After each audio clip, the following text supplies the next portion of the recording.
Yeah, no, I like it a lot. That's that Louder with Crowder type feel, kind of, you know. Yeah. This is the best it's looked so far. Yeah, no, it's looking good. Okay, perfect. I'm going to do a quick intro, and then we'll kind of get rolling. All right. Welcome to the On the Mark podcast. I'm your host, Jeff Hamilton. Guys, if you're here locally in Texas like I am, I got to bring something to light. The state of Texas and all of us individuals within Texas are, well, to be frank, we're under attack. We're under attack from a far-right extremist group from California who continue to send all of their Democrats over here for some reason. And they probably think it's to try and flip their state red, but what's actually happening is they're working on flipping Texas blue, and it's getting scary. It's getting scary. And speaking of that, I've got one of those extremists on the line. Tuning in today, we got Spencer Kirksey. Spencer, how you doing? Good, man. My full title is domestic terrorist as well, so if you can put that in, that'd be great. Yeah. So, how did you guys come up with this diabolical plan to flip California? Our good Lord Savior, Gavin Newsom, he's making it pretty easy for us, let's be honest. But yeah, that's true. Yeah, man. You and I have a fair bit of ranting to do, but I've said it time and time again. I am a California native. Don't hold it against me. But I do live in a good pocket here in Riverside County. But there are some really, really rough areas out here in California as far as the political schemes go. But sure. Thankfully, we are, as of right now, in a pretty good spot. Yeah. No, there are definitely sections of California that I absolutely love. Some of those southern sections, and then the northernmost sections where the redwoods are is freaking beautiful out there, dude. Way north, like past San Francisco. Mm-hmm. You're talking like serious ag, like very, very rural area where you couldn't tell if that was middle of Texas or not. Oh, I love it, man. There's some, again, I talk just as much shit about California as anybody else does. Maybe not Rebecca, but close to it. Yeah. It's a wonderful state because it's absolutely gorgeous. We've got the mildest weather you could possibly imagine, pretty much year round. You can be in mud, snow, on the top of a mountain, in the middle of a lake, putting your toes in the ocean, all within an hour or so's drive.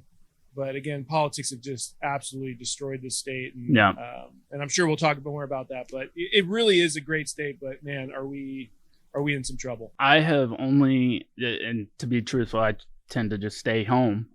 But I've traveled here and there for work purposes. I spent some time over in LA, and I did nothing while I was over there because one, I couldn't function in that environment. Like it's so busy. It's like this. It's like that when you're in your TV static. Right? Dude, it was insane.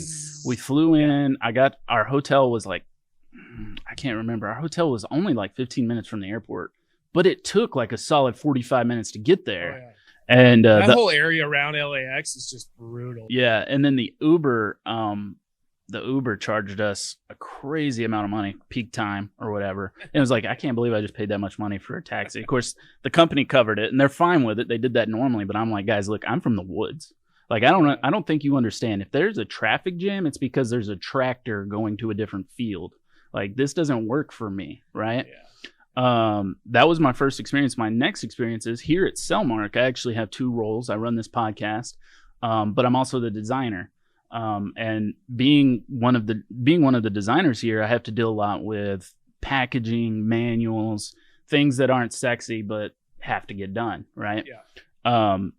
And California is just a bitch to work with, man. I mean, the whole Prop 65 is the biggest political thing that I've had to deal with on California's side, and it's just mind-blowing to me that the entire country has to have, I don't know if you're familiar with Prop 65, but I'm going to talk about it now so everybody else is. Hit me with it. The entire country has to have little warning labels right here. Warning, this product can expose you to chemicals, including, I don't know what that says, butene or whatever, I don't know, which in the state of California is known to cause cancer. Right. And it's a Prop 65 warning that has to be on the package based on what that product is made out of. That's a California specific thing. Like, no other state is requiring this.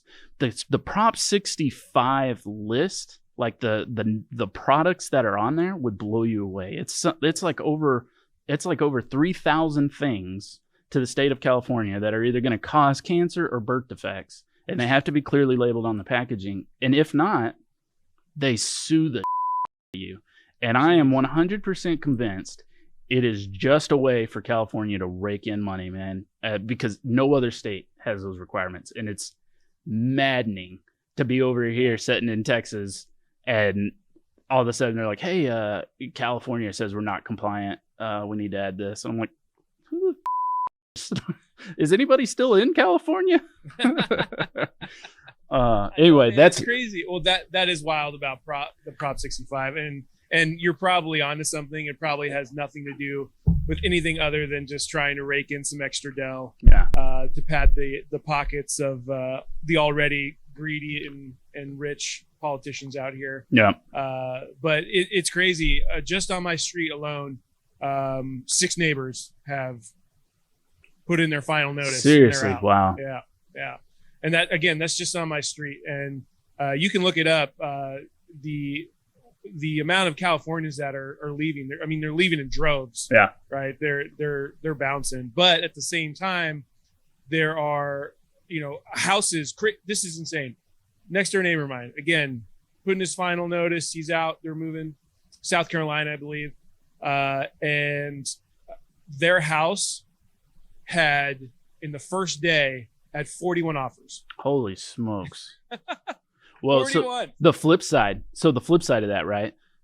It's known that a lot of these people that are leaving California and coming to states like Texas and Florida, here, the housing market is so insane because of, we're experiencing the same thing, but you take these people from the inner cities in California that are used to living in shoebox apartments and paying crazy money for it.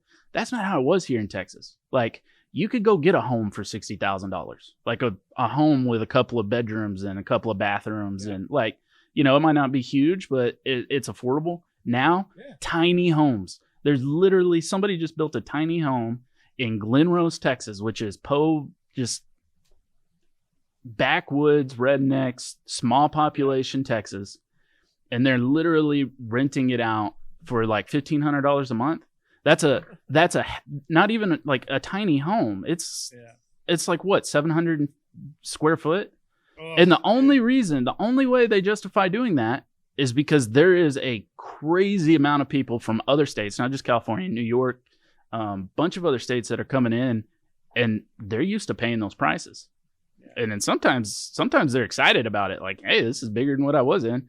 And I get that. Lie, man. You said $1,500. I'm like, that's a deal right there, dude. Yeah. We lived in Huntington Beach. Again, Huntington Beach is like a touristy area, beach town, big main street, whatever. We were in an apartment, 800 square foot apartment, paying, oh man, I'm going to make us sound like absolute fucking idiots, but I think we were paying like $2,500. No, that's the market there though. Like, but so you have been conditioned, right? So like that is acceptable to you. That's that square footage, that price point. So if you were to move to a state like Texas, automatically you see these high price. Well, to me is a high price, and you're not even going to blink an eye and be like, sold. Yeah, exactly. I got it. Well, California money is a lot different than Texas. Oh yeah, that's true too. It goes a lot further. And I'll tell you, maybe not as further as it used to. No, what it is salaries in general are higher. Like, because the tax rates are higher and the cost of living is higher, the salaries are higher, like it all kind of balances out. But I'll tell you where Texas companies are struggling and other companies like Texas, COVID did a couple of things, but one of the big ones was opening the eyes to the option of working from home. Mm-hmm. So now these companies from California and, New York, they're looking for employees that are willing to work from home, and they don't care what state they're in. They might be in Texas or whatever. And they're fine with paying them more wages. They're paying California standard wages to Texas employees who aren't used to making that type of money. And what that's creating is just a slew of people leaving Texas companies to go work remote for out-of-state companies because they get to work from home for more money. And the Texas companies are having trouble flexing to that. honestly, they are losing employees in droves because they're not used to letting people work from home and paying out more money. And you're like, look, the same job I'm doing now, I can do at home 5 days a week for 20 grand more a year. If I just go get employed by this company right here. Yeah. And that does suck for those Texas companies, but I'll tell you right now, like, I think that would be one of in my eyes, in my opinion, the one good thing that did happen during all of the COVID hysteria is that people realized a couple things. One, man, I really fucking hate my job. I want to go do something else. Because a lot of people never went back to their jobs after they got furloughed or let go and brought back or whatever. A lot of people didn't go back. And I think that was a good thing because a lot of people realized, man, things can go south really, really fast. And I want to at least be doing something that I have a passion about or something that I love to do. So I think that was a good thing. And another thing is for businesses, I think a lot of businesses realize they don't need to have that 20,000 square foot, industrial size building. We can cut utility costs by having people work at home. Utility costs. Hey, maybe we can cut some of that money that we're going towards rent every month. 20 grand a month or something, whatever it is, and we can put it back into the company or, find different ways to make our employees happier or whatever it is. So I think those are a couple things that did work in the benefit for people, generally speaking. I would agree with that. But again, on the flip side, all these unnecessary lockdowns and shutdowns at the same time destroyed so many small businesses. You guys had it really bad. I mean, we had some stupid shit. Now, Newsom's trying to say there's still an emergency right now. It's like, go fuck yourself. Dude. Like, how do you think that's how? Everybody else is like, okay, dude, we're moving on, and they're like, you're gonna shut down their talons in there still. You're gonna shut down mom and pop shops that are operating with a minimal staff, restaurants, and then have a movie, and then have a fucking movie being filmed right next door with a full buffet line outside. It's like heartbreaking. There's probably never been a better picture of like elitism, just like rules for you, I don't abide by these. We've got a movie to make, COVID doesn't affect us. But anyway, we went off on a tangent there. What I didn't do was give you a proper intro. So what I want to do is rewind. Tell me a little bit about who you are. How'd you get to? I know you do some podcast stuff. You've got an apparel line. I kind of want to know all that. Give me the meat there. Sure. Well, it kind of plays hand in hand to what we were just talking about. I was actually an athletic director and physical education teacher for 10 plus years. Oh, cool. And then COVID hit, and I was in the first wave of cuts. And if I'm being completely transparent, I was very unhappy with my position, just working in a school in general. For the last 2 years. And so again, this was kind of a blessing in disguise. I had been doing the photography, been doing some video stuff, kind of the creative side of media and marketing on the side, with different brands here and there, mainly towards the outdoor space. And then when that happened, we had a little bit of a scare because we're like, okay, now what? And then I just decided, you know what? I'm going to use some of my connections and my resources and see if there's a way to link in with another, with an agency. Sure. And figure it out from there. And we did. We made it work. Very, very, very thankful and grateful for all that. But so, basically what do I do? What I do right now, I am a content creator. I am a social media community manager and just social media manager in general. Help with different brands, working with campaigns, strategy, scheduling, all that kind of stuff. Pretty much everything, all encompassing, social media and digital marketing. Okay. And then again, I'll do content creation on the side, photography, videography for different brands and whatnot. And then after that, what I like to do for fun is I too have a podcast called Poddy Mouth Podcast. Cool. I do out here outside of my home or inside of my home with my good buddy Paul, who is my co-host, and we have a lot of fun with that. That's my bread and butter. I love doing podcasting. It's just so fun. You get to hang out with cool people like yourself and it's just bullshit. It's just one of the last bits of freedom of expression we have. Because right now, all these platforms that provide podcasting are starving for content. So it's not heavily monitored or scraped. I mean, you know, you're saw able that to. thing happen with Joe Rogan a little bit, but I mean, yeah, you're spot on. This is like the last frontier, so to speak, when it comes to freedom of speech and not seeing censorship. It's the last frontier. This is it right here. And I try to tell everybody, I even to myself. So we've got our own YouTube channel as well. And I kind of started viewing podcasts that I really like to enjoy. I kind of view them now as a TV show. Yeah. And so at this point, I feel like mostly everybody, at least people who listen to podcasts, have a smart TV. Sure. You can easily just stream your favorite podcast through YouTube, through your smart TV. Yep. And that's what I do these days, unless I've got like a really gnarly drive ahead of myself, right? I kind of save those episodes for home. Absolutely. Throw them on the TV. And I really like, just like any other TV show, you put it on the background, and just go from there. Well, what's funny is that's exactly how I consume media now. I do a lot of outdoorsy stuff, but when I'm inside around a screen, really, I'm just playing something to listen to. I'm not even watching it because I'm off doing some other stuff.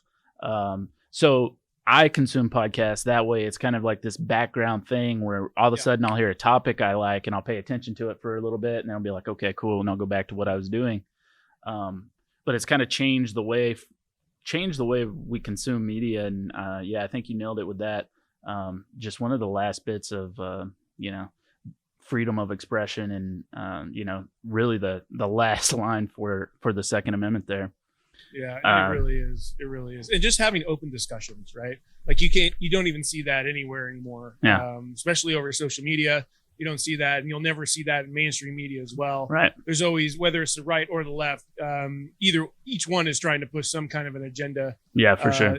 So when you can get together with somebody and you may have wavering opinions on something, but just have like a conversation about it. Yeah. And then having massive amounts of people to be able to weigh in and listen to it. Yeah. I think that's crucial. Yeah, I could agree 100%. Spencer, are you married? I am, man. Dang! I was looking to hook somebody up.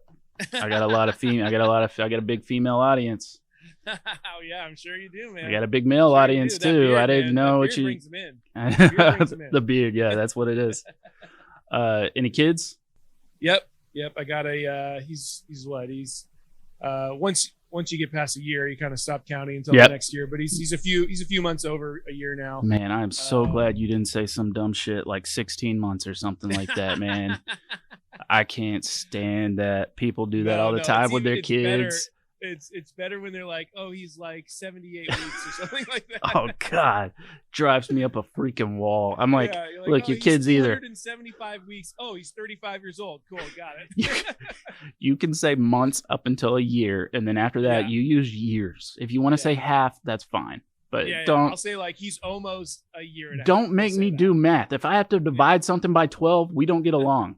Like, just cut it out. Math is hard, dude. Math is hard. I'm not into it. Man, so I have two kids. I have a son who's 3 and I have a daughter who's 8 months old. And man, having kids has just kind of changed my whole perspective on life, and it really does change your life, man. And one of the things that I have that I had on my list to talk about today was something that's really been bugging me a lot lately, especially since I've had my little girl, is just this blatant attack on women, man. And what I'm going to refer to several instances, but the most recent one is this swimmer who decides he's a freaking woman. The dude was like, and I'm not even going to mention his name because it's not worth it, but the dude was like ranked 300 something in male competition. Not even close to being relevant in the men's Not category. Even relevant. So he's like, you know what? I'm a woman now. And then he goes and he wins the title. Are you kidding me? Like, women, and what's very frustrating to me is a lot of the people who, and I have some people who are close to me that fall within this category, so I got to be careful how I say this, but a lot of these who are pushing women's equality, right? And they're big advocates for that, which I'm totally behind, are the same people who are promoting the acceptance of gender misidentities and confusion. And to be very blunt, it's mental illness. To be accepting of that mental illness is a huge issue for me. I mean, all I can think about is when my daughter starts getting older and starts competing in things, I won't be able to stomach watching some dude who comes in, biologically a male, got a dong in his pants, freaking like wiping the floor with my daughter at a competition she kicks ass at. Like, it's insane to me. Now, the flip side of that is then we have women who are supposed to be running in the Olympics who they say your hormone levels are too off the charts, right? What we're going to need you to do is take some hormone blockers. And if you don't do that, then you're not allowed to compete. And she didn't get to compete. What happened to this world? What happened to the world? Like, honestly, has it been this way? Look, my parents and my grandparents, everybody griped about something. Like in their lifetime, there's always been some key topic issues, but I don't ever remember hearing my parents gripe about people just being a different sex because they want to be. Like, am I missing something? No, you're not missing anything. It is a very, very unfortunate situation what we're watching unfold. Like you said, the guy wasn't he was completely irrelevant, when it came to his sport specific, being swimming. And then he changes his gender and now he's obviously dominating. The best woman swimmer. Yeah. Dominating. Like not even close. I don't think this is right. So, again, growing up, athletics was a huge part of my life. Obviously, I was an athletic director. I was a coach for a lot of different sports, baseball and football being one of my main sports. But I'm not gonna lie, like women's sports was like barely having, for the most part. You can make an argument for like Olympic soccer or something like that, but like barely had any kind of a pulse. No, yeah. Like women's basketball, get the fuck out of here. They don't need, like nobody's watching that. Yeah. A lot of these sports nobody watches because it's not exciting. Right. Honestly, yeah. Like, that's what it comes down to. Sure. It really does. Yeah. And I'm not coming from a place of like hatred or anything like that. I'm coming from a place where it's like this is fact. It is the fact. Majority of people do not find this entertaining at all. And there's always this equality movement where we need to get paid. It's a business. The problem, it's a business when it comes down to it. Like the reason why a lot of these other male sports are getting paid more is truly comes down to the bottom line. How much money are they bringing in? And it comes down to the biological makeup of men versus women. Biologically, men can perform, run faster, jump higher, lift more stuff. I mean, we're engineered to do more in that aspect than a woman. Now, that's just facts. So with that in mind, and knowing that women's sports, for the most part, was relatively unwatched and not a huge revenue producer, like that alone should be like obviously these dudes are just pretending to be women to go in to these areas nobody's looking at and dominate. And truly though, I mean, my heart does break for these people because look at that. Again, like I just said, like women's sports really barely had a heartbeat to begin with. Like this is going to really later, like future wise, let's think like bigger picture. Like this is really going to dishearten a lot of women and little girls to what's the cutoff? Participate in sports. Let me ask you this: women's basketball. You got 5 people on the court. You got a team of 20 maybe. What's the cutoff? You allow one man pretending to be a woman. Okay. Next year, maybe 2 or 3. It gets humorous at that Dang, point. you know what? They perform pretty well. Maybe 2 or 3 more come. All of a sudden, you got 5 dudes on the court pretending to be women. Like, in 2025, what's that atmosphere look like? Because you've now opened this Pandora's box into, it's a little more exciting with the men pretending to be women. Maybe we should just do all men out on the court and call it women's basketball. I mean, it's insane. Well, I mean, Dave Chappelle, great comedian. He had a great bit about this. He made 2 points. One, well, if everyone was as good, wouldn't we just have it the NBA Right. and everyone just play together? Yep. But that's not Nope. that's not fact, Yep. right? And he said, well, just imagine if LeBron James just decided to go to, and I'm not a LeBron James fan, but it's undeniable he's one of the greatest basketball players of our generation. Oh yeah, be playing in the Imagine if WNBA he next year. Decided to go and play in the WNBA. Yeah, He's putting up 800 points a game. that's MVP right there. Yeah. So it's just it's a slippery slope. I'm mind blown to the fact that we're here. Yeah, it's nuts, Like man. it's- And it's like it isn't just here. it's not just an attack on women. And what's frustrating more than anything is the people who don't see it that way. Like I don't understand how they don't see it as a direct attack on women. When you start cross paths Yep. doing this kind of stuff, where you're a dude, pretending to be a chick, and you're just absolutely dominating now, and like being called like the best female athlete of the year, like pump the brakes, dude. Like we've missed the mark here. And when you break it down even further, I mean, it's more than just an attack on women. There's an attack on what they call the nuclear family, which is the traditional family, man, They're trying to woman. rip that shit apart, dude. Oh yeah, man, woman, living in the same house, raising the kids. Everybody's happy. There's conflict or whatever, but they don't want that to exist anymore, and it's for a couple of reasons. They're pretty basic. One, independent people need more assistance. People who need assistance need the government. Like that's what it all boils down to. If we can make these people less dependent or less independent and more dependent, they will be easier to govern.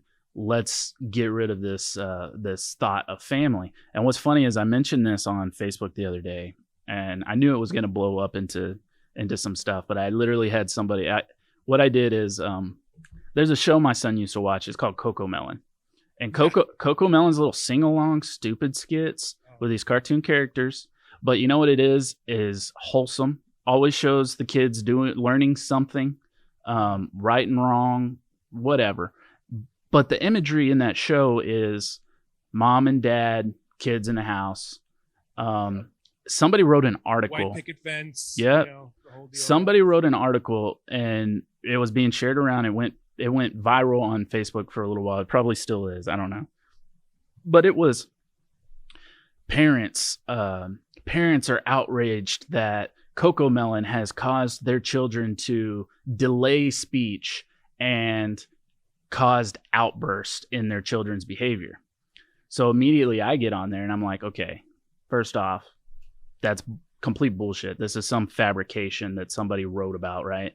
I was like, what it is trying to create some social justice thing online that goes viral so they can get that removed. And the true attack is on its imagery of the traditional family with mom and dad in the home and the kids there.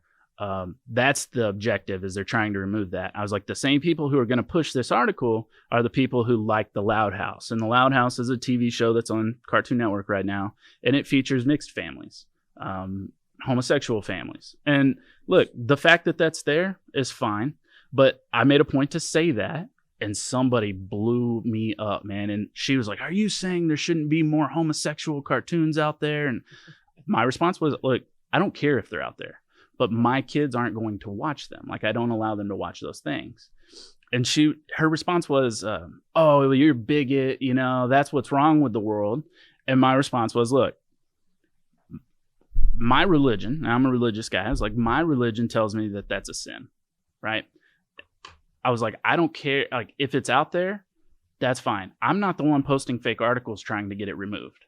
Like, I'm not the one trying to cause issues to get that pulled off the air. If it exists out there, I can accept that. And I can accept that some people buy into that. And some people live that lifestyle. I don't have to attack it. But what I can do is not shove that down my children's face, right? And I was like, I'm not going to introduce them to that sin, just like I wouldn't introduce them to drugs, alcohol, adultery, idolization of false idols. Like, I was like, I'm not going to do those things to my children because in my religion, that's a sin. And I was like, that is what it is. You can get mad at me for it and call me a homophobe, but that's not the case. Like, I have family that are, homosexual I have family that I talk to regularly and hang out with, and it's like, we don't have an issue, but they understand they've got their sins and I've got my sins. I'm not worried about your sins. I'm taking care of me, and I've got my own shit to focus on, right? Yeah. And that's the way I broke it down to that lady. And finally, she was just like, gave up. She's like, all right, well, okay, whatever. Yeah. Well, I think that's one of the main takeaways, right? Is like right now, and again, I think this had a lot to do with the lockdowns. People had so much time on their hands to get mad about something. Oh, that's true. We see it overlay into these last 2.5 years. Yeah, that's true. Where people want to, hard work isn't really rewarded anymore. Right. Because you can get just as much out of it by just skating by and doing the bare minimum. The whole conquer and divide thing that you mentioned, that's what they want, because you were weaker when you were by yourself. Right. You need to be dependent on somebody, aka the government. And even saying that will just make people livid. Oh, I can function by myself. And it's like, okay, look, that's true. You can. You can. Absolutely. Like, I'm sure you can function by yourself. But wouldn't you say would be better if you had an extra $60,000 to $80,000 a year coming in?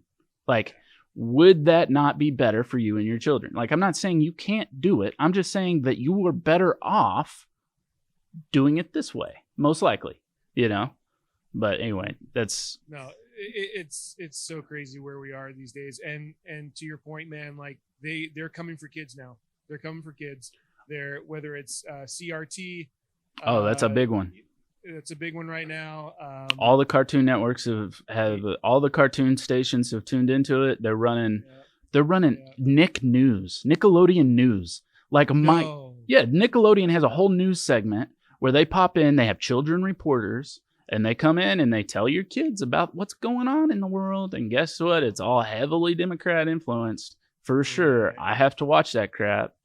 And then they have anti-racial promo spots where it's like some little kid gets on there. He's like, I'm constantly judged by the color of my skin, and that's not fair. And I'm like, you know what? My son doesn't know racism. Racism is not an inherited trait. It's a learned behavior. Yeah. And the only way it's learned is because you guys introduced it to him. Yeah. Like, I'm sorry. That's the truth. Morgan Freeman said it. If you want racism to go away, stop talking about it. Yep. It's very true. And you want it to continue to be a thing. Yep. Keep it relevant. Yeah. And that's the thing. I mean, ultimately the powers to be do want it to be a thing. I got off on a tangent. I pre-warned you I needed to rant about that. So thank you for letting me. I love a good rant. Dude. You're good, man. Let me do that. I got to flip it now because we need to talk about something that people might resonate well with. I think they resonate well with that stuff too, but maybe don't want to listen to it for too long. But let's talk hunting and shooting, man. Rebecca told me the other day you get to do some precision / long range type shooting for the first time. Is that right? Yeah. My good friend Nikki Selby, she just actually recently has gotten into it as well. And we've got a range out here in Paula, California, which isn't too far from where we're at. And yeah, she's gotten super into the long range thing. I just barely got introduced to it. Yeah. I can see how it can be super addictive. Yeah. A little too much math for me, to be honest. Oh man, a lot going on there. They got apps that'll do it now for you though. What's that? They got some apps that'll do it for you now, so that kind of helps out a lot. Good. Yeah, that is good. But yeah, dude, I hit an 800-yard plate, and I was like, okay, now I get it. Yeah. Now I can see why. When you get that 2-second delay from the bing. Yep. It's pretty cool. It's pretty cool to see. But yeah, I've been super into. I'm definitely more into like the self-defense kind of shooting where it's like concealed, close range kind of stuff. I enjoy that a little bit more because again, it's a little more practical for me. Right. But yeah, I enjoy shooting a lot. I'll just go out in the middle of nowhere and hang up some steel plates. And have at it. So. Yeah. Well, Rebecca had told me that you were unknowingly using one of our products out there. And by one of our products, I'm not talking about Sightmark. We actually own Kofiager as well. Yeah. So Kofiager is a tripod gun rest system with a very unique vise. And I don't like to push products on here, but I am a huge advocate of this system compared to all the other ones that are out there. This one is very it's top notch. It's worth every penny. I own a few of them, one for me and one for anybody that wants to go with me, because That's awesome. if you're if you're not running one to go off of, like this was my first time, but man, that thing was smooth, man. I really enjoyed it. Yeah, it was actually so that product, for those of you who might not know, Kofiager, go check them out. It's Kofiager When Precision Matters. I think it's kjrest.com is the website. That was developed here locally in Texas by some Dallas SWAT officers. So this was a product that was actually used on SWAT teams. And then the two guys who were Dallas SWAT officers that developed it, they were like, man, we've taken this as far as we want to take it. Like, let's hand it off now and see if somebody can ramp up production. And that's kind of where it's at now at its stage. But I'm glad to see it's making its way all the way organically over to California. That's pretty cool. Yeah, Nikki rocks it, and again, I got to, I was introduced to it, and it's a good time, man. It's a good time. I enjoy it. It's too bad ammo and it's just an absolute shit show to get a hold of. And anything. Well, yeah, it's probably a lot harder over in California too. Again, with all the going back to Prop 65, right?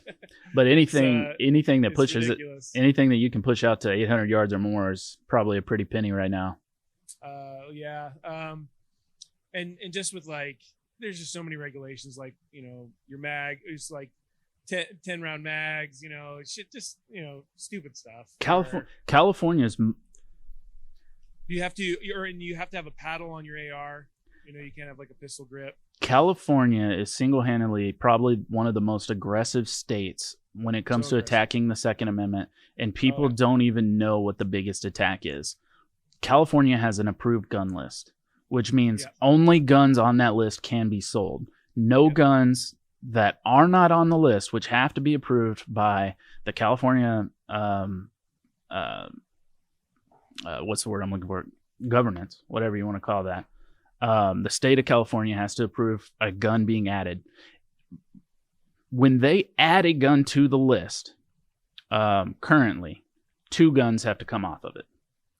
There's legislation, I think, right now in California, which I don't know if you've seen it, but if not, you probably will soon, because I think it's coming. It was either coming. I've talked about this last year. It was either coming up to vote this year or next year. They were talking about upping that to 3. You add 1 gun to the list, you drop off 3. Tell me how that makes any fucking sense. It doesn't make any fucking sense. What it is gun control at its freaking finest and sneaky as hell, because eventually they're going to be adding guns real quick. I can tell you that. It'll be easier to get a gun on the list. They're going to be like, oh, yeah, we'd love to sell it. Yeah, we'll put that gun on there. Oh, we'll just take 3 off the backside, and then 3 off the backside, and then 3 off the backside. And before you know it, you got, a handful of guns that you can legally buy. And guess what? Guess what? Those approved guns are probably going to be some high-end crap that's $5,000 a piece. And all of a sudden, your regular Joe Schmo walking down the street's not going to be able to afford that rifle. It's like, go buy now. Yeah, go buy now. It's insane, man. That's frustrating. But do you do any kind of night hunting or anything like that? You can't do shit out here, man. When it comes, it's all illegal over there, right? Oh yeah, it's all illegal. You can't use you can't use any kind of lighting. As far as my knowledge goes, no kind of lighting. You've got your sun up, sundown, kind of grace period, maybe 15 minutes before and after, and then you're wrapped up. At least when it comes to archery, I do both, but archery is a little more of my bread and butter when it comes to hunting. Gotcha. But yeah, again, our hands are pretty tied. This might be the worst place to be. We'll have to get you down to Texas sometime and take you on a night hunt, because it's an experience. Yeah, Sightmark has kind of transformed over the years. They started off with laser bore sights, and then they morphed into red dot sight. All the products coming out are heavily QC'd, very high standards. A lot of times they're coming out of the exact same factories, exact same materials that Vortex uses.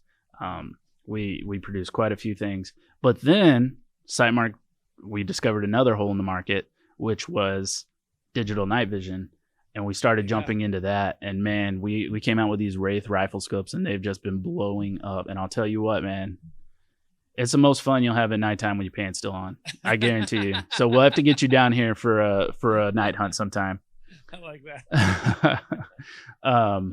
And I always say, like, I'm not going to sell products on the show, and I don't intend to. I don't want to be a big product push. I'm not going to go into specs, but Sightmark is the sponsor, so I want to show them some love. I have another sponsor, which I forgot to mention at the beginning of this, but Timber Creek Outfitters. Timber Creek Outfitters, they do custom hardware for, furniture for AR platforms. They have kits. They have a whole kit called the Enforcer Kit, which you buy that Enforcer Kit, you can change out everything, your rail, your grip, your trigger guard, your charging handle, everything, and completely customize it to whatever color you like. So if you guys are interested in something like that, I fully recommend you go check that out. Spencer, I got a question for you. You are very good on social media. You are the type of person I would like to be on social media, but I can't be. And part of my problem is, one, I don't want to hire a photographer, and two, I can't take photos like this. Do you have somebody following you around with a camera all the time, or are you doing all these yourself? I'd say probably you're looking at 95 to 98% of my photos I've taken myself. Yeah. Damn. Yeah. Man, yeah, that makes me jealous. There's some high quality photos here. Some good content. So I actually, it's funny, and any content creators listening to this, I started with the iPhone, just like everybody did. Yeah. Shooting portrait mode. I got really good at Lightroom, which is an editing app, Adobe. Yep. And then I had a conversation with somebody who, at the time, I kind of held up on a pedestal, thinking like they were like the cream of the crop. Yeah. When it came to content creators and digital creators. And at this point in time, I feel like I've surpassed him. But at the time I talked to him, he made a very, very notable comment. And he said, at a certain point, you just got to fucking jump. Right. And go get an actual camera. Yeah. And I fought it tooth and nail. I'm like, no, like the iPhone, like it's a great camera. And it is a good camera. Sure. But when you take an iPhone photo, and I don't care how well your editing skills are, and then you take it from something that you've taken off of a mirrorless or a DSLR, the argument's hard to be made. Right. You're going to have a hard time making that argument. Yeah. And it's, especially in those after editings where you like drop that into Lightroom, you can pull out so much more from those photos. Oh, yeah. And that's something also like I learned later on where it's like, oh man, I don't think I think I missed that shot or whatever. I'll just hang on to it. And then, maybe I'm bored and I'm editing photos and I'll come across that photo and I'll start messing with them like, holy shit, it actually turned out to be pretty cool. Yeah. Just because, you never know that like editing, man, like really, if you can really step up your editing game, like you can salvage a lot of content. Yeah. And I was still doing like GoPro stuff. Like, so I went from like iPhone to GoPro. And then eventually, like through that guy's advice, I was like, you know what, fuck it, I'm just gonna do it. I'm just gonna go get a camera, and I ended up getting the camera. Quickly graduated from that one and moved on to like I went into the Sony family. Oh, nice. Which again, if anyone's trying to look into that, I'm never gonna leave the Sony family. Their autofocus is amazing. I feel like they're second to none when it comes into that space. Again, you're going to get great cameras anywhere. You go to Canon. What are we running here? Yeah, what do you guys got? I got Canons. Son of a... Hey, get some Sonys in here, Chris. Are you even listening to this guy? It says Sony's where it's at. Oh, Chris can't hear you because I got my headphones in. That makes a lot of sense. Otherwise, otherwise we'd had the Sonys out already. Yeah. No, Sonys are great, dude. And so, little side note. So again, we've got the podcast, Poddy Mouth Podcast, and we run everything off of cameras, just like you would take them to go shoot photography with. But we run Sony A. The A stands for Alpha Series. They have an Alpha Series, and it's Sony A6400s.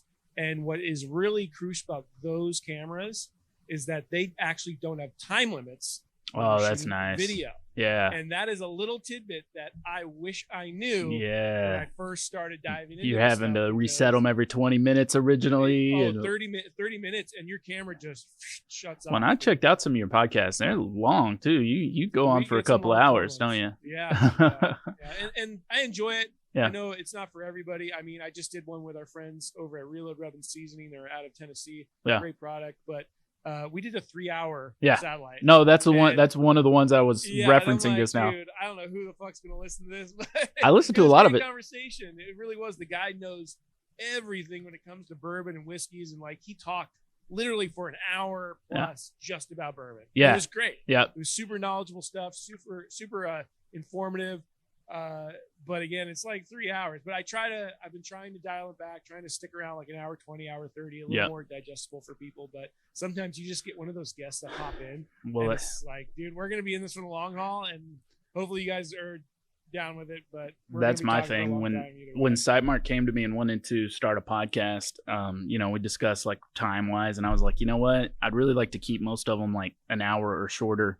And really, the idea behind that was at least starting out, I feel like I kind of have to build up a trust with this audience. Like, there's not going to be too many new people that'll probably like pop up and be like, who's Jeff? What's Sightmark? Oh, 3 hours. Fuck that guy. Yeah. I didn't want them to do that. So I kept them pretty short.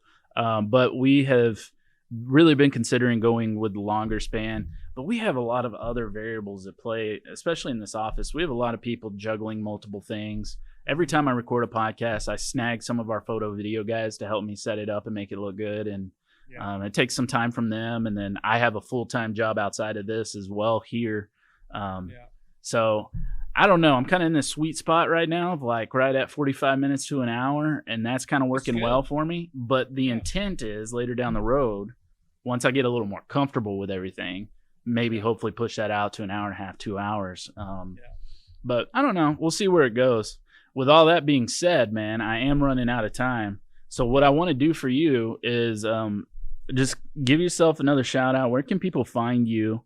And then did we talk about your apparel company at all? No, man, it's cool, dude. It's all for fun, man. It's called Send Butter. And you got a lot of patriotic, a lot of retro vibes, kind of in your face, kind of phrases and all that kind of stuff. It's fun. I'm not looking to get rich on it by any means, but it's a good time. I really, really enjoy it. Yeah. That's one of the things I wanted to do is start my own apparel. So again, like the podcast, the apparel, and then like kind of diving into this digital marketing world all happened right in the beginning of COVID. Yep. So. Absolutely. And it looks like both people can find that pretty easy from your Instagram. It looks like. What's your Instagram handle? You can find my personal. It's Spencer Kirksey Official. And you got a backup in case when you get banned, you got a backup ready to go. I should get I should get one because man, I feel like my time's coming here pretty soon. I've already reported you twice. I try to report Rebecca, and I'm sure she reports me. So it's for sure. It's a good give and take. But no, and then you can find us at Poddy Mouth Podcast and at Send Butter. So it's the triangle of success, right? You can either find me in one of those three categories, and either way, it's all a good time. So absolutely. Cool. All right, Spencer. Well, hey, man, thanks for carving out some time today to talk to me, and maybe we can do it again sometime. Absolutely, man. Have a great day. All right, you too, brother. Take it easy.